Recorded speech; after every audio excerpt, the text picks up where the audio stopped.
The liturgy today invites us to reflect on some important themes. Both the first reading and the gospel talks about keys. How do we perceive authority, especially authority in our church? Who is the Son of Man?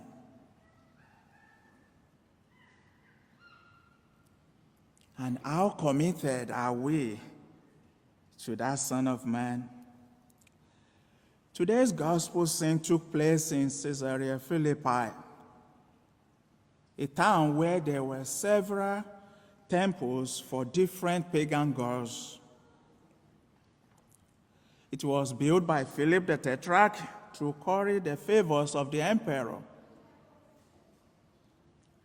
So Jesus went there, or he was in that region, realizing that his days on earth were numbered. He wanted to do something to continue his work.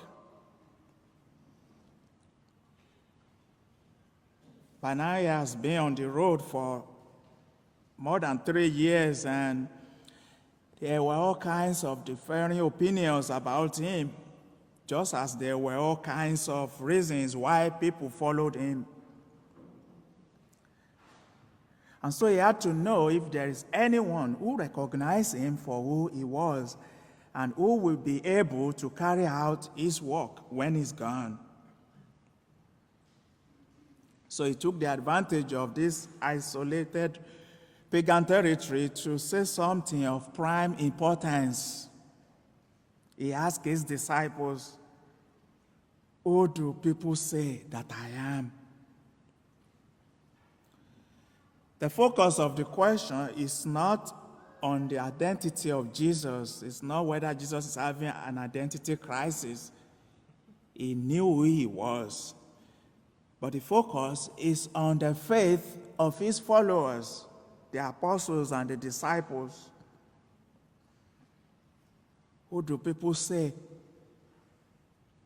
that I am? The answers were highly complimentary. Some say John the Baptist, others said Elijah, Jeremiah, or one of the prophets. The answers they gave shows the confusion in the mind of several people about Jesus at that time. Even those authorities in Jerusalem don't know what to make of him.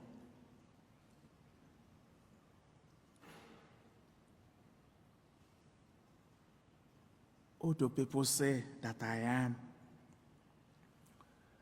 After they have given all the answers or what they've heard people saying, then Jesus followed up with a question which has to be answered by every one of us who at all take the gospel seriously. Every one of us must be able at some point in our life be able to answer that. Who do you say that I am? Moments of breakthrough in life are hard. Moments in which all the presumptions of the past lies broken, and we have to turn in a different direction. This was such a moment for the Apostle Peter. He bluntly answered, "You are the Christ, the Son of the living God." It is amazing how Peter, here of all places, could see Jesus, a homeless man from Galilee, a carpenter, how he could see someone great in him. You are the Christ, the Son of the living God. Today, if somebody should ask us, who is Christ or who is Jesus, who is the Son of Man, we will have several answers to give. You know, he's the Savior, he's the Son of God, he's the second person of the Trinity. It's all that we know him to be. And we are right to know because now we have inherited more than 2,000 years of theology. So in the book, we know who Jesus is now.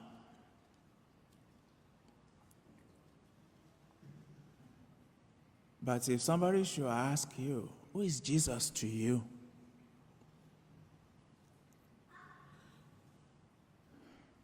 Though we may know the catechism and theology and all the doctrines of the church and Christian teachings, such knowledge will never replace our personal encounter and our relationship with Jesus. Who is Jesus in your life? Who is Jesus to you? Every one of us, at some point in our journey, we must answer that. We must come to terms with that question. Because however we perceive Jesus, it's going to shape our relationship with him. If he's second person in Trinity up there in the cloud somewhere far away from us, that's going to determine how we relate with him. If he's a friend, a brother, someone close to us, someone who loves us, that also will determine how we relate to him. So on this Sunday, we are asked to ask important questions. Who is Jesus? Which a lot of us we know who he is. But the one important question is, who is Jesus to me? Who is Jesus in my life? If we see him as an authority who has given all those laws so that we don't enjoy our life, that will affect how we relate with him.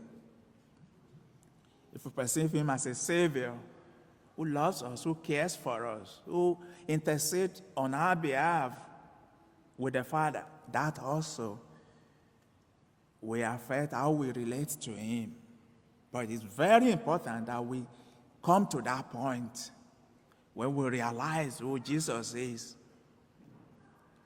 And from that realization, shape our relationship with him. On this 21st Sunday in ordinary time, today's liturgy invites us